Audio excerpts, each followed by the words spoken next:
The pioneers of alien abduction. I'm Rebecca Lieb. I'm Jason Horton. And this is Ghost Town.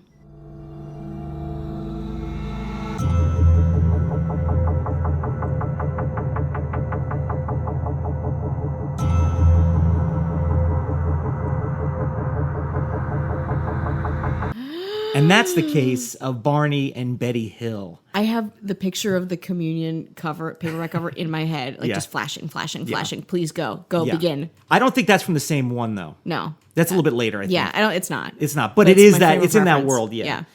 This would be maybe commonly known as, and if this doesn't make it interesting, the Zeta Reticuli incident.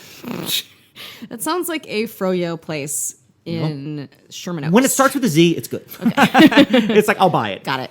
I'm going to give you a little, I'm going to lay out the land. Great. And then we're going to get into it. I have a couple of theories. Mm-hmm. It's very interesting. Mm-hmm. Not my theories aren't interesting. The whole thing is very interesting and compelling. And the skeptic in me is going to try to open his mind a little bit. It's going to be hard because the skeptic in me is really pushing back. Yeah, the skeptic alarm is like, but your heart is like, give it a try. Yeah, and Botox is like, yeah, do it, man. Botox is like a devil on your shoulder. But it's like cool plump voice, devil. cool tight voice, no ums. Cool tight voice, no ums. Full head of hair. Full head of hair. Ombre. Tight voice. Yeah, wow. Skin tight voice. So on September 19th, 1961, around 10:30 p.m., Barney and Betty Hill were driving back. They had a vacation in Canada, coming back, and they're on their way to New Hampshire, south of Lancaster. Just a little jaunt, Canada, New Hampshire. Ran out of money. Ooh. So they had no time to stop. Mm-hmm. So they had to drive through the night. Mm-hmm. This is important to me, by the way. Put a pin in that. Got it. They had to drive through the night. Got it. And they only, it was dark. Mm-hmm. It's the moon is the only thing guiding them. Moon is the only thing guiding them. It was totally empty, and Betty noticed that there was a bright star, maybe a planet, in the sky that night. Mm-hmm. But she startled when she noticed another star or planet that was starting to come a little bit closer. Right? Whoa. At first, Betty was like, "Whatever, it's nothing. Yeah, we got to go through the night. We're out of money. We can't deal with this Canada was great right now." Yeah. Canada we blew our money on poutine in Canada. We got to get home. We love it. Uh-huh. So she was kind of like, whatever. Then she began to observe that the bright object started becoming bigger and then appeared to be following the car. That is not a planet. I'm not an astronomer, but I would say... That's our good friend Stephen Saff. Oh, God. Wondering about payment for brain games. A little shout out. Little tiny shout out.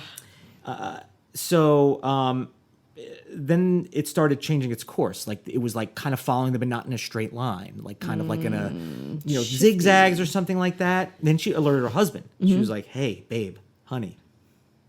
And he was like, "What's up, babe?" Yeah. She's like, "Babe." And then he was like, "It's a satellite, or it's all the logical things that it could be." But then he started to get nervous. Uh-huh. Right. So they're both, put a pin in this. They're both very nervous in their car. Very long drive, probably needed to stop, but they didn't have the money to stay in a hotel and they had to buy food or whatever. Just enough gas to get home. We spent a lot of money. That to me is important. Yeah. I would like to know what they spent their money on in Canada. Pelts? But probably just like UFO crystals. Wow. Transistors. Magnets. And then he started getting nervous. And then he's like, if it was a plane, we'd hear like plane engines, like normal plane engines. And then they started becoming more afraid that the object was, now we're like, it's following us. Mm-hmm. We are being followed. It was a pancake-like, so UFO, traditional like UFO. Disc, right? Yeah. White, hovering, now it's hovering directly in front of them. Now they're like, okay, I can't ignore this. I can't rationalize this to be anything else. Then they began to feel tingly, drowsy. And then That's how I feel right now. When they awoke, like 2 hours later, still driving down the highway.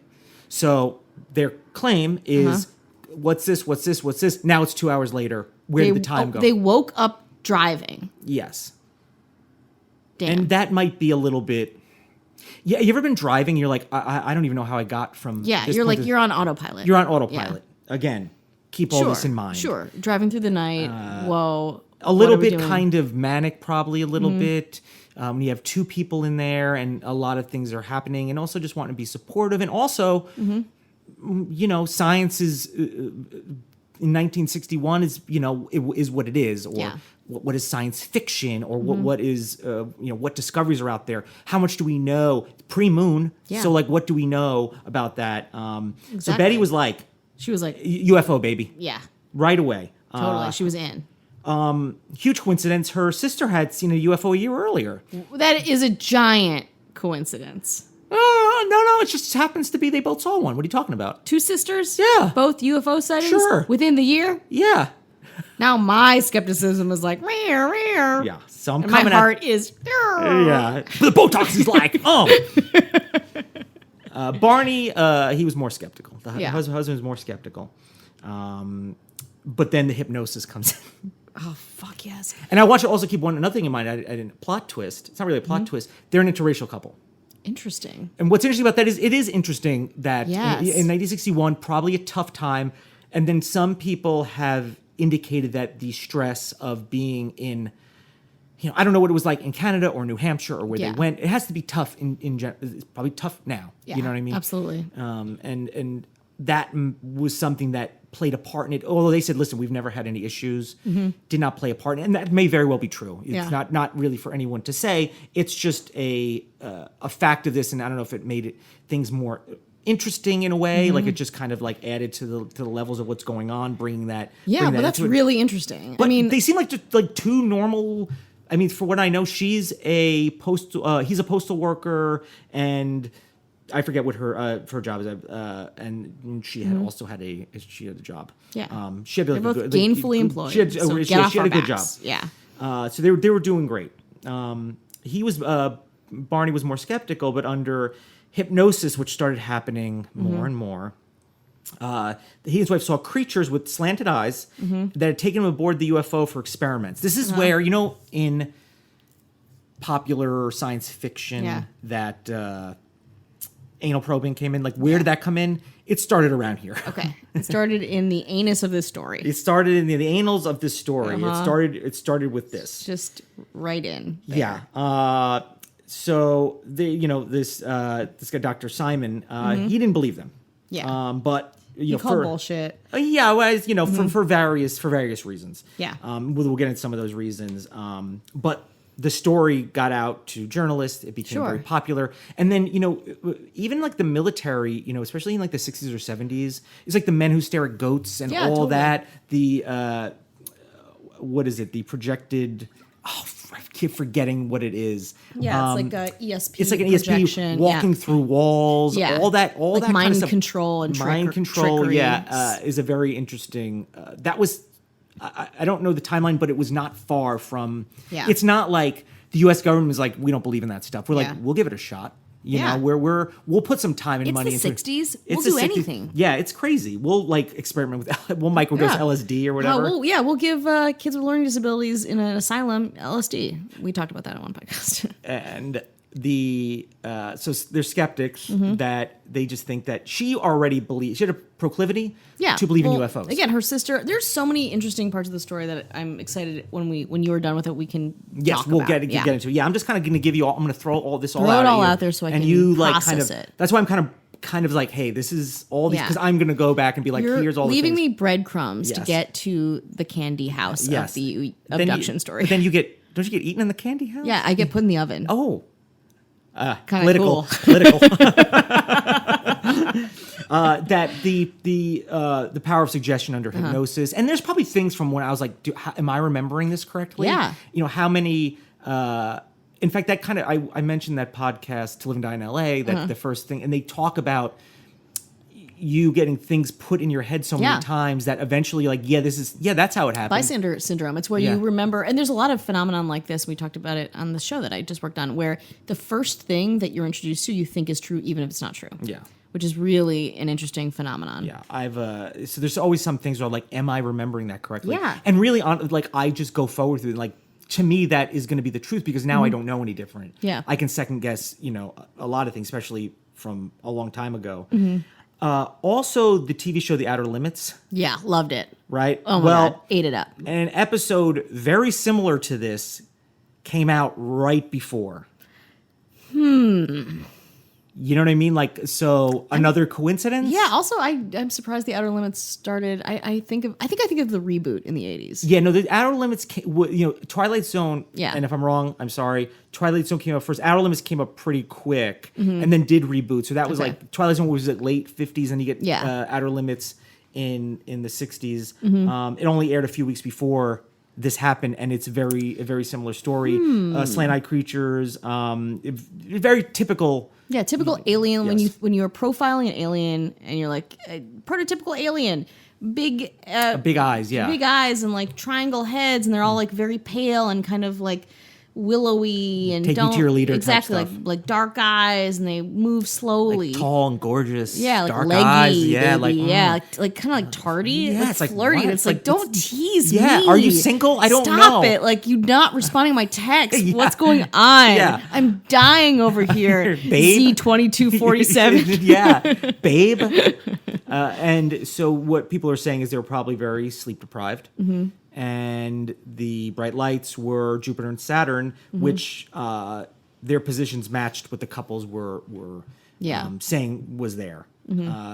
So then, there's a lot more. So then, people are like, let's, more hypnosis. We got to find out more. Got to find out more. And then, like, if it's at first, I was like, hey, what'd you do today? It's like, I went to 7-Eleven. And then it's like later on, it's like, yeah, I saw Taylor Swift at 7-Eleven and like Yeah. we made out for a few minutes. And you're like, Huh. why didn't you start with Yeah. that? It's like, oh, it's just kind of coming to me Yeah. as time goes Huh? on. It's like, yeah. so slow. Hey, helicopter? We said an hour. Give us time. Yeah. I know you're just circling, burning fossil fuel, waiting for us Yeah. to get to Malibu, but we have a story to tell. It's we'll about get- abduction. We'll get to the boo when we get to the boo. Is that Exactly. they call Malibu? Maybe 10 We don't years know. ago. Too poor to know. So now Barney claims to have seen 8 to 11 aliens. What? They're peering out of the craft's windows to look at him, and all but one moved to what appeared like a panel in the rear wall of the hallway that encircled the front of the craft. So typical, lights in the front of this pancake-like thing. Yeah. There's one remaining figure, started looking at Barney and communicated a message telling him, stay where you are and keep looking. Wow. And then he's like, and then the Outer Limits credits rolled. Yeah, I don't So know. crazy. I don't know what happened. Then he had a recollection of observing the humanoid forms wearing glossy black uniforms and black caps, Hot. exactly like the Outer Limits episode. Exactly like the Outer Whoa. Limits episode. All very sexy. This is very sexy. Yeah. I mean, Yeah. I'm very turned on right now. Yeah, just like keep looking at me, babe. Yeah. No matter what. Don't. Yeah, exactly. Just focus on me and my black sexy- lycra outfit, yes. my beautiful, like, immaculate skin, and my yeah. slender Thigh gap like body. crazy. Oh my god, they're all thigh gap. Aliens are all. If you've learned nothing today, it's aliens are all thigh gap. Yes. There was red lights to be on what batwing fins would tell us this helicopter is I like. know. This helicopter is hella annoying. Yeah. Sorry. You haven't done stand up in a while, have you? I have not. You got to get back to I joke have writing. not. Yeah. Oh. Unless you're doing cat skills. I'm doing nothing. I'm doing nothing. And then, so he first was like, I don't know, it was like round. Now he's like, okay, check it. Red lights on what appeared to be batwing fins would telescope out of the sides of the craft. The long structure descended from the bottom of the craft. Silent craft, by the way, no noise. That's why maybe no one else heard it. And approached to what Barney estimated was 50 to 80 feet overhead and 300 feet away from him. October 21st, 1961, Barney reported to the National Investigation Committee on Aerial Phenomenon. I mean, there's a job for everything. Yeah. I mean, that's it a really job. is. Like, why is it so hard for us to find jobs Yeah. when everyone has a job? Yeah. And so now people are starting to investigate it. And then the Hills were like, yeah, we got home a little later than we thought. The drive should have taken about 4 hours. They claim to not have realized they arrived home 7 hours after their departure.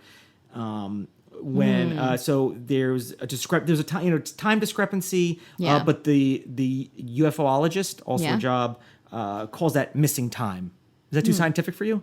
Yeah, I'm lost. Oh well, keep up. That's science there. So Wow. is it time for a break yet? I think it's probably time for a little break, and we'll get back to what all went down. Yeah, let's get back into it. Yeah. Okay, so now we are going to go to March 3rd, 1963. Now, it's been pretty like under wraps as far as like talking about it in public. So they kept that under wraps. Are we getting a story break in here? Well, they started talking about it with the group on their church. So they like started talking about it, and then Barney told Betty. Barney told everyone at the church that he and Betty were now taken on to the craft. Oh. So now it's added on to it. And they were separated. He was escorted to the room by 3 of the men. I guess the alien are men. Okay. Well, that's... Patriarchy, you know what I mean? Jesus. It started then. Exactly. He was told to lie on a small rectangular exam table. Unlike Betty, we're so popular. I know. Barney's narrative of... Is he the Austin guy? No, it's Valerie. Okay. Our friend Okay. Valerie is Okay. probably asking about her checks from the show. Yeah. Still great. dealing with work. Yeah. So Barney's narrative wasn't detailed, but he kept his eyes closed for most of the exam. But he did know a cup-like device was placed over his genitals. Straight to the genitals. And before you ask, no, he did not experience an orgasm. What? What's But the point? he thought that a sperm sample had been taken. Like a swab? Like a little... What? I don't know. What happened to the genital cup? I don't know. So from then... This also would be a great Halloween costume for some people. Yeah, Barney. So basically, they... And again, we talk about the Amityville Horror where they're like, the stories kept like, oh no, this happened. And that. And then it's like, well, this doesn't seem real. But people's like, no, it was real. And really what you're doing...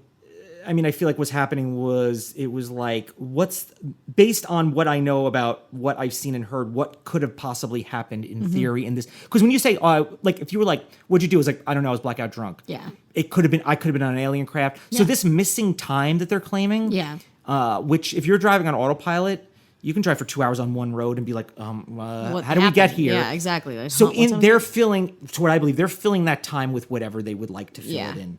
And then in this, he starts to talk about how he's like, it's like claimed anal probes, but those he reported earlier, but I think were not relayed to later, I believe. So he had reported them earlier, but for some reason, I don't know, they started... and he didn't also talk about the urethra probes until later. No, it's like, which one is it? Is it both? Like, I mean, I think it's whatever it is, because if you're like, he's at the end of the story, yes, we don't need to talk to you anymore. Oh. So they started becoming like mini celebrities. This is not new. They may be pioneers of it, but it is not new. And Betty, her dress had like a little film on it. His shoes were scuffed. He had binoculars that the strap broke. I mean, like kind of like, listen, if you were freaking out and you have binoculars and you rip it off your face, I mean, I don't know if it's like chainmail, but it's probably just a cheap like rubber or plastic. Yeah. But all those things, the scuff on the shoes, the little bit of like, maybe it was like dust. I don't know what they call dust, space dust. The fact that my binocular, all those things were part of like the shaking up of them, via aliens. Actually, Betty's there's a Betty and Barney Hill archive in New Hampshire, and there's letters, journals, audio tapes, transcripts, her dress that she was wearing, and they actually had that analyzed. Wow.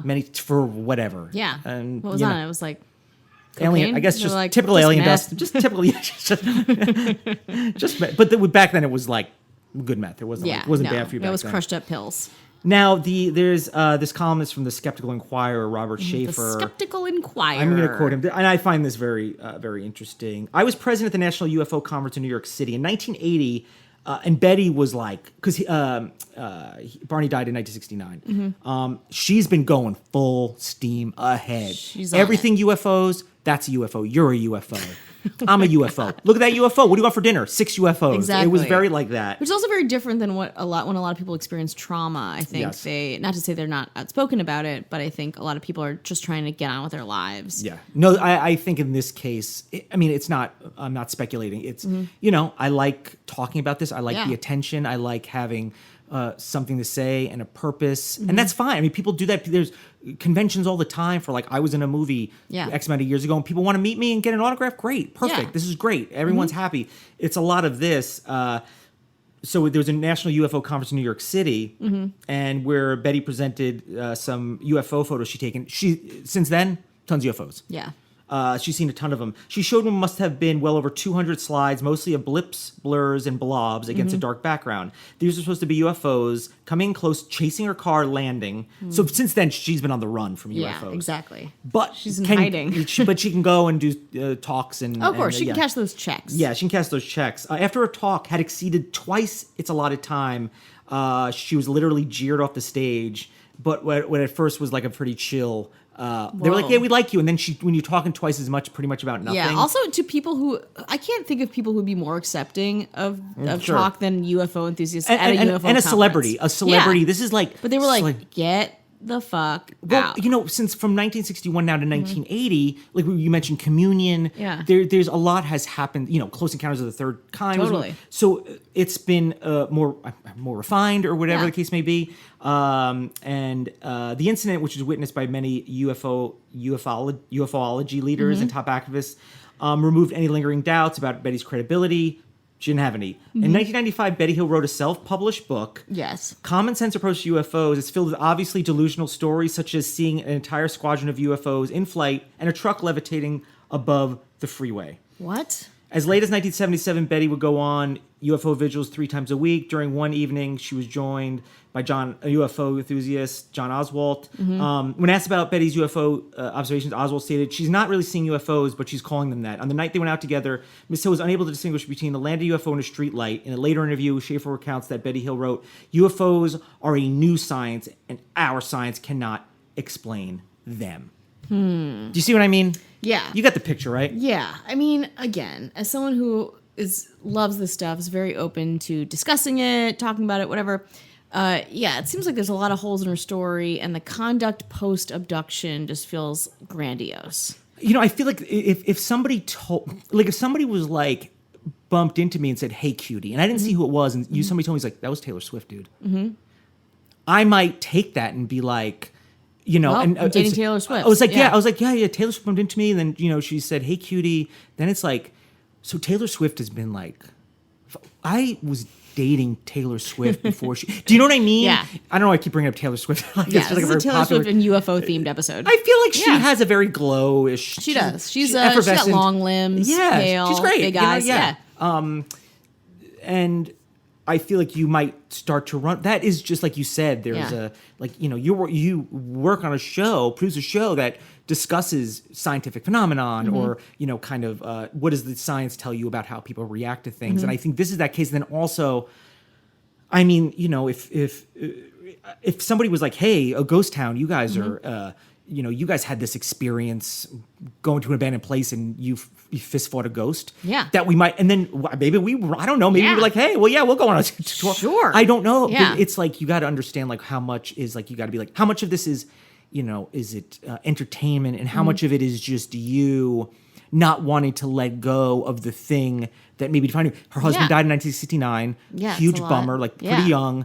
And that's something they shared together. And now she's probably dealing with, that grief and that loneliness. And then she's maybe like, "Hey, listen, I'm going to take the thing we had together." Yeah. And then just keep run doing it. with And I'm not, trying to say that she was hers. Like, it didn't sound like something just like trying to make a quick buck, Yeah. like selling merch, baby. Yeah. It wasn't that, but it is that thing where it's like, who's to say I'm not right? Yeah. Who's to say it didn't happen? But, between your sister, you already believed. Yeah. You just wanted to, you just are I would love to willing- hear what her sister says about this too, like finding out what happened there. But I think it's really interesting her being kind of an outcast, like her being an outcast in this experience, her being an outcast being in a mixed race relationship. I think all these things really weaving together create such a compelling story of like the landscape of that time and place and how people dealt with loss and being ostracized. Yeah, and I'm speculating. I'm probably not the first one to. All these speculations, we're not the first. You're hearing the information, and other people. You're like, a lot of these things are easily explained. Yeah. Because of how from 1961 to almost kind of recently, this UFO thing. It's just been constantly like now all of a sudden people are interested, and now I'm seeing them all the time. Yeah. So it's like something we see now when people have any kind of like celebrity or whatever that is they're holding on to. Absolutely. They don't let that go. But to go back to how I found this, they made a historical marker, which is not easy. I mean, it's not it's a historical marker for something that is atypical to what historical markers are. Like George Washington camped here, the first Reformed church in the United States.